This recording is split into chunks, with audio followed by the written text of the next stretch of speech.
श्री गणेशाय नमः। बोलो जय श्री राधे। विनय पद्मावली सोरठा। ग्राम महासर माहि रहूं अरु, हर नारायण नाम कहाऊं।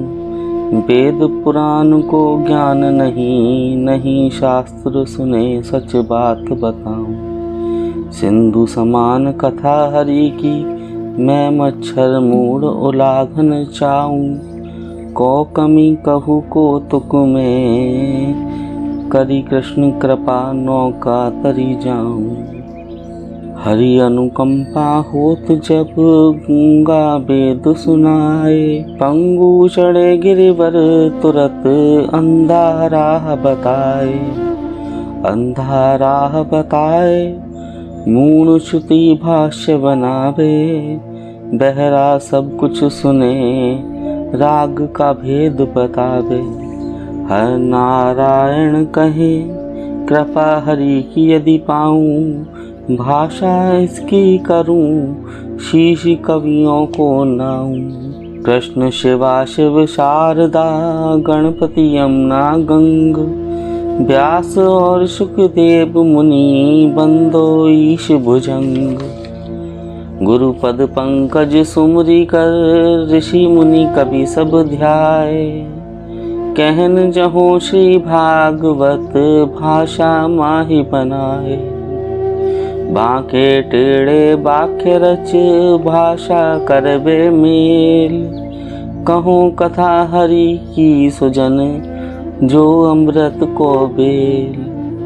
सज्जन बलि सुपान कर, आशा सुरस बताए। दुर्जन रोगी हरि मुख, कड़वी कह चिल्लाए। कवि गुण ले अब गुण सदा, क्षमा करें क्षिप्र। कहें चिरंजी लाल सुत, हर नारायण विप्र। बोलो श्रीमन नारायण नारायण नारायण। अथ जन त्राता मुक्ति मणिदाता, सुख सागर दूसरा स्कंद। श्रीमद् भागवत सुख सागर दूसरा स्कंद। सुखदेव जी का श्रीमद् भागवत की कथा आरंभ कर राजा परीक्षित को परमेश्वर के अवतार धारण करने का उद्देश्य बताना। दोहा। जय जय जय जगदम्बिके, जला जरा जंजाल। जय जाया जब जीव दे, जड़ जंगम जगपाल। कृष्ण कृपा संसार में, दुर्गम सुगम बनाए। हर नारायण कहते हैं, श्री हरि शिव के सुखदाय। पहला अध्याय। श्री सुखदेव जी का राजा परीक्षित को धीरज देकर श्रीमद् भागवत की स्तुति का वर्णन करना। राधे राधे। श्री सूत जी कहने लगे कि हे ऋषीश्वरों, जब इस प्रकार प्रार्थना कर राजा परीक्षित सुखदेव जी से कह रहे थे, तब सुखदेव जी यह सुनकर कहने लगे कि हे राजन, आप धन्य हैं जो इस प्रकार संसारी मोह से विरक्त होकर भवसागर पार उतरने का रास्ता पूछ रहे हैं। क्योंकि आजकल संसारी लोगों का मन धन पुत्र नारी में लगकर सारी आयु भारी दुख उठाता रहता है, किंतु फिर भी वह नारी वृंदावन बिहारी का भजन न करके 184 की भारी बीमारी से छूटने का उपाय नहीं करता है। क्योंकि ईश्वर के भजन के बिना भवसागर से पार उतरने की जो बात सोचता है, वह अग्नि से शीतलता और आकाश से पुष्प लता प्राप्त करना चाहता है। इसलिए प्रत्येक पुरुष व प्राणी का यह पहला कर्तव्य है कि वह परमेश्वर की प्रेम प्रार्थना करता हुआ अपना चित्त वित्त, पत्नी, पुत्र और समस्त परिवार में अधिक न फंसाकर अपने कर्तव्य का पालन करे, जिससे यश, सुख और मुक्ति प्राप्त कर संसार के आवागमन से मुक्त हो जावे। अब मैं आपके तथा तमाम संसार के हित के लिए सबसे सरल मुक्ति का मार्ग बताता हूँ, जिसे आप ध्यान लगाकर सुने। हरि कथा चित्त से सुनने वाले की चिंता तुरंत ही अपनी चिता बनाकर चिरकाल के लिए ही नहीं बल्कि सदैव के लिए संताप के साथ सती हो जाती है। सो उस जन त्राता और मुक्ति मणिदाता मार्ग का नाम श्रीमद् भागवत है। बोलो राधे राधे। जो भवसागर को सुख सागर बनाता हुआ दुख सागर से सदैव के लिए पार कर देता है। इसलिए सुख और मोक्ष की इच्छा रखने वाले मनुष्य को यह मुक्ति मणिदाता श्रीमद् भागवत अवश्य सुनना चाहिए। बोलो राधे राधे। यह तमाम वेदों का सार है और तमाम शास्त्र सुनने से और हजारों यज्ञ, जप, तप और दान करने से भी जो फल प्राप्त नहीं होता, वह इसके सच्चे मन से सुनने मात्र से मिल जाता है। और इसके सुनने वाले को यमराज की यातना कभी नहीं भोगनी पड़ती तथा इसके सुनने से जन्म जन्मांतर के जघन्य पाप जलकर भस्म हो जाते हैं। बोलो राधे राधे। जिस प्रकार दावानल में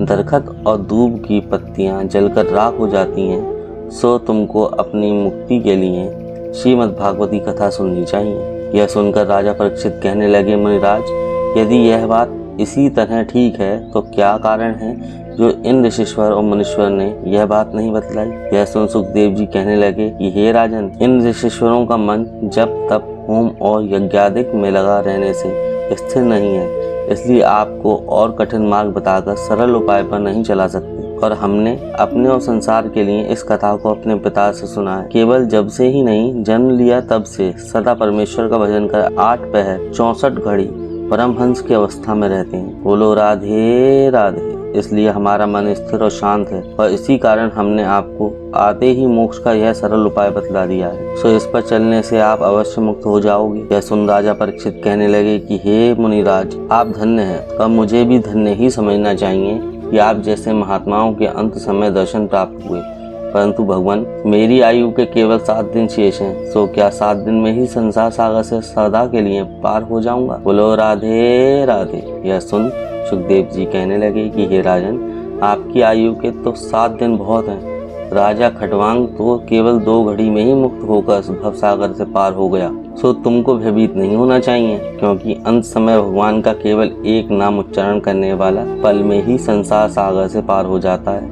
यह सुनकर राजा परीक्षित कहने लगे कि हे मुनिराज, राजा खटवांग 2 घड़ी में किस प्रकार मुक्त हुआ था, कृपा कर यह कथा सुनाइए। बोलो राधे राधे। श्री सुखदेव जी कहने लगे कि त्रेता युग में एक खटवांग नाम करके अयोध्या का राजा हुआ, जो बड़ा धर्मात्मा, नीतिवान, गुणवान और न्यायकारी था और अपनी प्रजा को सदा सुख देकर पुत्रों की तरह पालन करता था और जिसका 7 द्वीपों में राज्य था।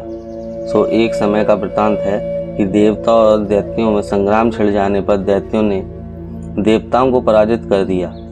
तब वह बहुत दुखित हुए तो देव गुरु बृहस्पति जी ने इंद्र को बतलाया कि हे देवराज, तुम अयोध्या में राजा खटवांग के पास जाओ और जिस प्रकार भी हो उनको यहाँ लाओ, क्योंकि मुझे पूरी आशा है कि वह युद्ध में दैत्यों को हराकर आपको फिर सिंहासनारूढ़ कर देंगे। बोलो राधे राधे। गुरुदेव की यह बात सुन इंद्र राजा खटवांग के पास गए और उन्हें जाकर अपना सारा हाल आदि से अंत तक कह सुनाया, जिसे सुनकर और उनको इन्हें जानकर राजा ने उन्हें दंडवत प्रणाम कर आदर से आसन पर बिठा प्रेम पूर्वक कहा कि हे देवराज, आज मेरे अहोभाग्य हैं जो आपने इस समय मुझे दर्शन देकर कृतार्थ किया, और इससे बढ़कर और क्या पुण्य हो सकता है। सो आपकी सहायता करूं, इसलिए मुझे आपके साथ युद्ध के लिए अवश्य चलना चाहिए। तदंतर राजा खटवांग उड़न खटोले पर बैठकर राजा इंद्र के साथ दैत्यों से युद्ध करने के लिए चले गए और फिर उनको समर में हराकर इंद्र को फिर उसके सिंहासन पर विराजमान कर दिया। बोलो राधे राधे।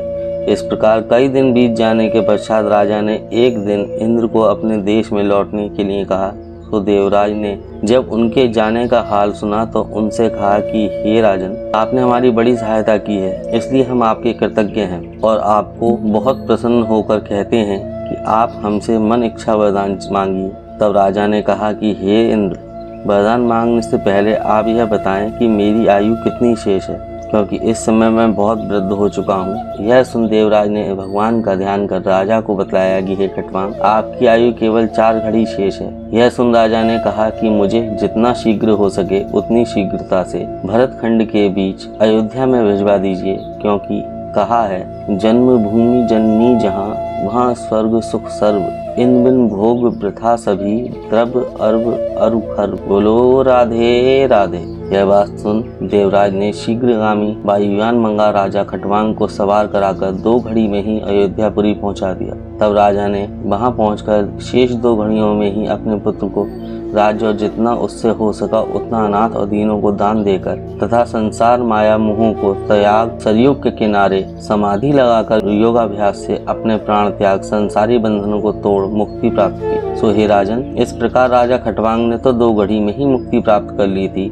सो तुमको तो 7 दिन बहुत होते हैं, इसलिए आप संसारी माया से मन को बिल्कुल मोड़कर भगवान विष्णु के उस विराट स्वरूप का ध्यान करें, क्योंकि संसार की समस्त वस्तुएं उसी विराट स्वरूप के अंतर्गत हैं। उससे बाहर कोई लोक और परलोक नहीं है। उसी के प्रकाश से चंद्रमा और सूर्य प्रकाशित होकर संसार में उजाला करते हैं तथा संसार के समस्त प्राणियों में उसी का प्रकाश है। बोलो राधे राधे। और उसी के सहारे सब चेतन रूप दिखाई देते हैं। इसलिए हे राजन, संपूर्ण संसार को उसी का रूप समझना चाहिए, अर्थात यह सारा जगत ब्रह्म रूप है। उसी परमेश्वर का ध्यान लगाकर आप चित्त से भागवत सुने, जिससे आपका अवश्य भवसागर से बेड़ा पार हो जाएगा। बोलो राधे राधे। यह सुन राजा परीक्षित ने हाथ जोड़कर कहा कि हे मुनिराज, मुझे पूर्ण रूप से उस परमेश्वर के विराट स्वरूप को सुनाइए और साथ ही यह बतलाइए कि किस आसन से किस प्रकार बैठकर उसका ध्यान किस प्रकार करना चाहिए। तब सुखदेव जी कहने लगे कि हे राजन, उन पर ब्रह्म परमेश्वर का कमलासन पर बैठकर दो प्रकार से ध्यान किया जाता है और विराट रूप का नेत्रों से ध्यान किया जाता है। सो पहले विराट रूप का ही ध्यान करना चाहिए। सो उनके विराट स्वरूप का मैं आपके सामने वर्णन करता हूँ, सो ध्यान लगाकर सुनो। बोलो राधे राधे। उन विराट भगवान के पाताल लोक पैर, रसातल लोक पिंडली, सूतल लोक जंघा, बेतल और अतल लोक नितंब, भूमि कमर, नव नाभि, ज्योतिष चक्र जहाँ सूर्य और चंद्रमा निवास करते हैं, हृदय, महलोक कंठ, जल लोक मुख, तप लोक मस्तक और सत्य लोक शीश समझने चाहिए तथा इंद्रादि देवता भुजा, 10 दिशाएं कान, अश्वनी कुमार नाक, संसार की सब सुगंधित वस्तुएं नाक के छिद्र, अग्नि मुख, आकाश आँख का गर्द, सूर्य और चंद्र नेत्र, दिन और रात्रि पलक, जल पैर, तमाम संसार का स्वाद जीव, यमराज दांत, माया मुस्कुराहट, लज्जा और लालच होंठ, धर्म हृदय, अधर्म पीठ, सब प्रकार के वृक्ष शरीर के और मेघमाला सिर के बाल, नदियां नस, पहाड़ हड्डी, सागर पेट, पवन श्वास, चित्त चंद्रमा, वर्षा का जल वीर्य, संध्या और सुबह वस्त्र समझने चाहिए एवं उस विराट भगवान की बुद्धि से मनुष्य, नखों से गधा, घोड़ा और खच्चर, जंघा से मृग आदि समस्त पशु, जीवा से पक्षी, स्वर से गंधर्व, अप्सरा, विद्याधर और चारण और मर्म से तमाम यज्ञादिक पैदा हुए हैं। तो हे राजन, इस प्रकार उस विराट भगवान का ध्यान करते करते जब ज्ञान हो जाए तो फिर उनके सूक्ष्म रूप का ध्यान करना चाहिए। बोलो राधे राधे। इति श्री सुखसागरे द्वितीय स्कंधे प्रथम अध्याय संपूर्ण। बोलो श्रीमन नारायण नारायण नारायण, लक्ष्मी नारायण नारायण नारायण।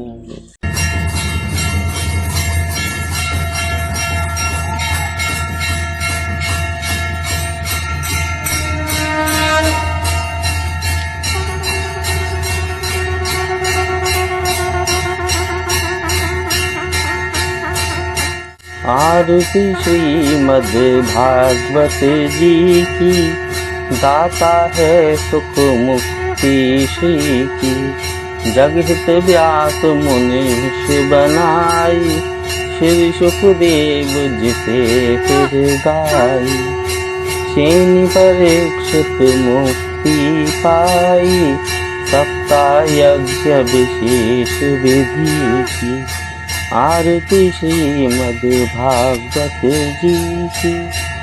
धुंधकारी से पापी तारे, दे वैकुंठ सभी दुख तारे। ऋषि मुनि जिसके गुण गाहारे, मेटद पीड़ा तन मन जी की। आरती श्रीमद् भागवत जी की, दाता है सुख मुक्ति श्री की। जिसने सुनी कथा मन लाकर, काम क्रोध अभिमान हटाकर, धन्य हुआ वह मुक्ति पाकर। इच्छा फेर न बस्तु किसी की। आरती श्रीमद् भागवत जी की, दाता है सुख मुक्ति श्री की। सुख संपत्ति सुख देने वाली, भक्त नाम नित खेने वाली।